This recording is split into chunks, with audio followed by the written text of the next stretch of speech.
ಕಲಬುರಗಿ ಜಿಲ್ಲೆಯ ಕಮಲಾಪುರ ಪೊಲೀಸ್ ಠಾಣೆ ವ್ಯಾಪ್ತಿಯಲ್ಲಿ ಕಿನ್ನಿ ಸಡಕ್ ಗ್ರಾಮದಲ್ಲಿ ಸರ್ವೆ ನಂಬರ್ 99/2 ಈ ಹೊಲದಲ್ಲಿ ಒಂದು 6th April 2025 ಅಂದು ಬೆಳಿಗ್ಗೆ ಒಂದು ಫೀಮೇಲ್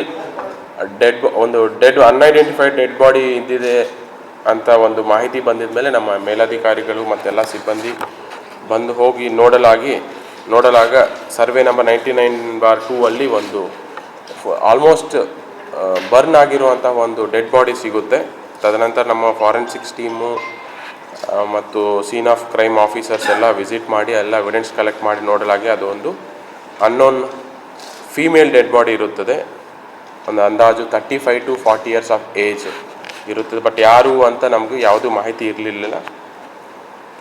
ತದನಂತರ ನಾವು ಹೊಳಗೆ ನಿಯರ್ ಬೈ ಇದ್ದವರ ನೀಲಕಂಠ ತಂದೆ ಶರಣಪ್ಪ ಪಾಂಚಾಲ್ ಅಂತ ಕಿನ್ನಿ ಸಡಕ್ ಗ್ರಾಮ ಅವರು ಕಮಲಾಪುರ ಠಾಣೆಗೆ ಬಂದು ದೂರು ಕೊಟ್ಟಿರ್ತಾರೆ. ಈ ತರಹ ಸರ್ವೆ ನಂಬರ್ 99/2 ಅಲ್ಲಿ ತೊಗರಿಯ ಕೊಯ್ಲಿಗಳ ಮೇಲೆ ಯಾರೋ ದುಷ್ಕರ್ಮಿಗಳು 35 to 40 years ಆಫ್ ಏಜ್ ಇರುವಂಥ ಹೆಣ್ಣು ಮಗಳಿಗೆ ಎಲ್ಲೋ ಕೊಲೆ ಮಾಡಿ ಸಾಕ್ಷ್ಯ ನಾಶ ಮಾಡುವ ಉದ್ದೇಶದಿಂದ ಈ ಕಿನ್ನಿ ಸಡಕ್ ಸೀಮಾಂತರದ ಹೊಲದಲ್ಲಿ ಸುಟ್ಟು ಹಾಕಿದ್ದಾರೆ ಅನ್ನೋದು ದೂರು ಆಧಾರದ ಮೇಲೆ ನಾವು ಒಂದು ಮರ್ಡರ್ ಕೇಸನ್ನು ಕಮಲಾಪುರ ಪೊಲೀಸ್ ಠಾಣೆಯಲ್ಲಿ 53/2025 ಅಂದು ರಿಜಿಸ್ಟರ್ ಮಾಡಲಾಗಿದೆ.